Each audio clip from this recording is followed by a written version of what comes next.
everyone, this is Arlene with another video for My Favorite Things. Today I would like to share a card with you guys, and I'm going to include some tips and tricks and a few tutorials on this video. This is the card that I created for one of my scrappy friends, and she's so adorable, you guys. This is the PI Girl. She's almost like a trademark of MFT because her the Pure Innocence stamp collection is just a very popular one. She is so fun to stamp up and color up with your Copic markers. She's just so adorable, and she's also a really fun image to paper piece. I love this little girl. So this is what the stamp set looks like, and it just came out in January, I'm sorry, and this is called Believe in Magic, and it's the Pure Innocence. I just checked the website, and it's currently sold out, but check back because Kim always restocks the site. So if you're like me, you'll stalk the website. So when it comes out, you're fast. You go and buy it. So this is the card that I created. The paper collection I used is an old paper collection by SEI. It's called Chocolat, and I love it because it's got browns and pinks, which is my favorite pink combination with browns, and it has butterflies on it. So it's one of my favorite collections. So I've been hoarding it in my stash for quite a while. Let me tell you a little bit about some of the products by My Favorite Things that I used. Of course, I told you about the stamp set already. This is the 1/4 inch rosette Die-Namics die. I really, really love it. This is what the die looks like. Okay. And actually what I did to make it this small is I ran it through my Big Shot and then I trimmed it right down the middle. So width-wise, it's 1.5 inches. And so when I cut it in half, it made it 3/4 inch. And you do need 2 pieces. So if I decided to just keep it and not cut it, I would have needed 2 pieces to create the rosette. You need 12 inches of paper to be able to make the rosette. But since I cut it in half, I really only needed to run it once, because once I cut it in half, I had 12 inches of rosette to work with. So that's how I made the tiny one. Now if I didn't cut it, obviously the diameter would be a lot bigger.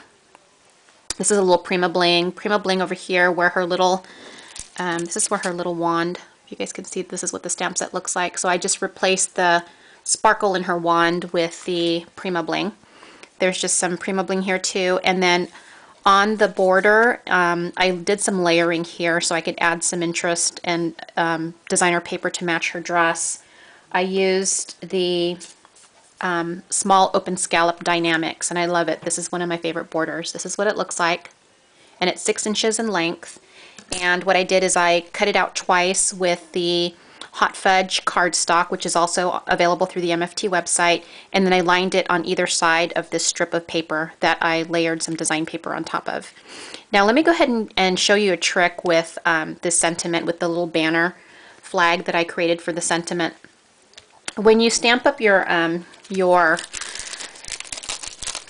sentiment, and this is typically what I do, so I'm going to go ahead and take the same sentiment that I used, wishing you a very good day. When I stamp out sentiments, my favorite stamp pad of choice is always the VersaFine. It stamps really nice. So I'm going to go ahead and stamp that out here. Okay, and then what I do is I take my paper trimmer.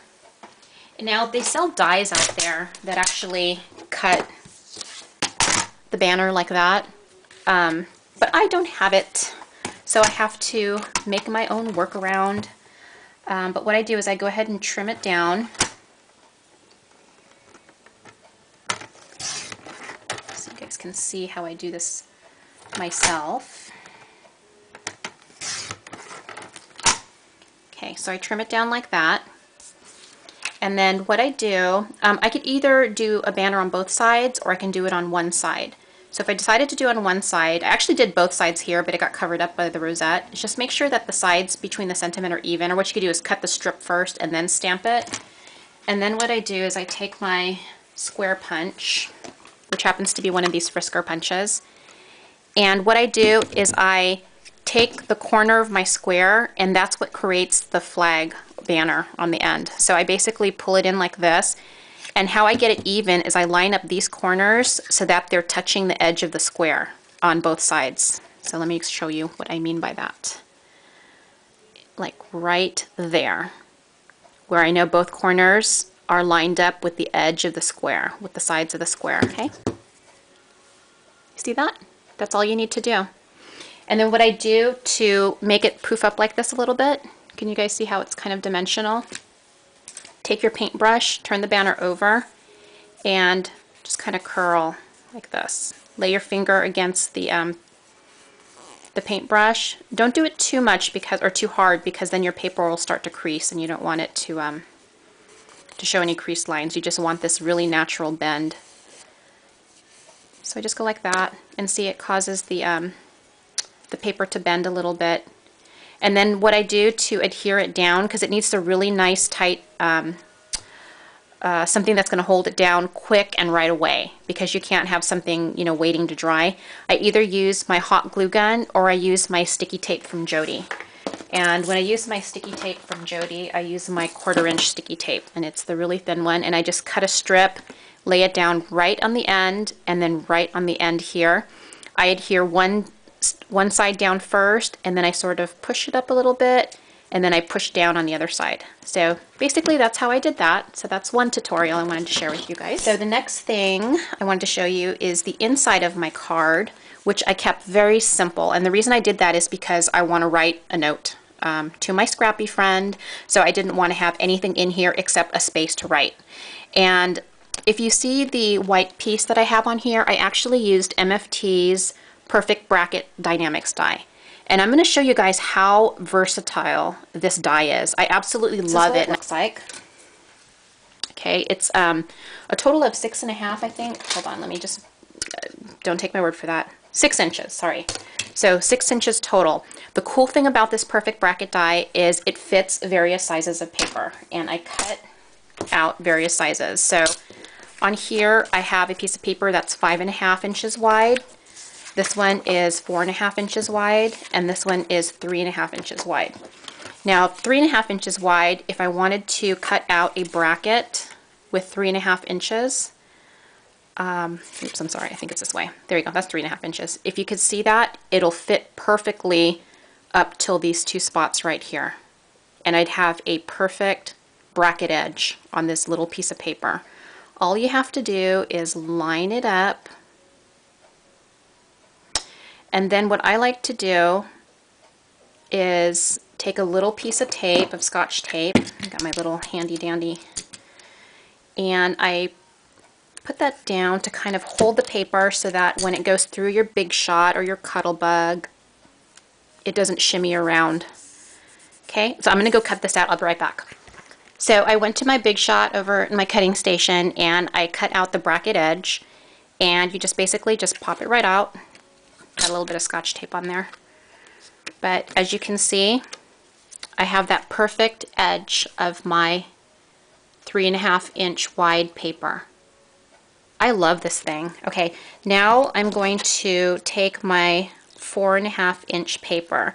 Now, this particular die, from edge to edge, it's actually not exactly 4.5. It is about 4 5/8, if you guys can see that. I'm taking it from here to here.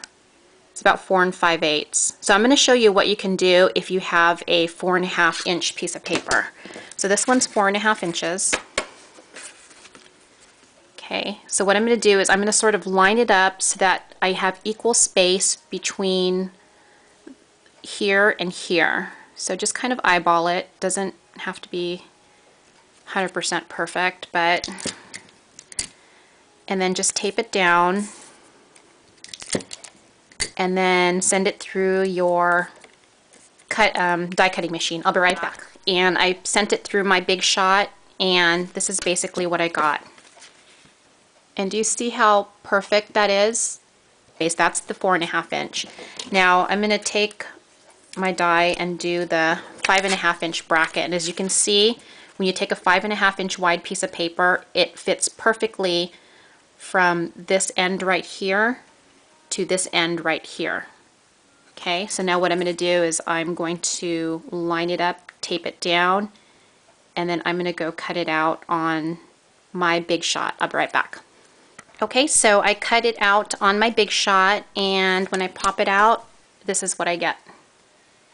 So is that awesome or what, guys? With one die, you can get totally different sizes of bracket edges or bracket edges for almost any size of paper that you have that's up to 6 inches.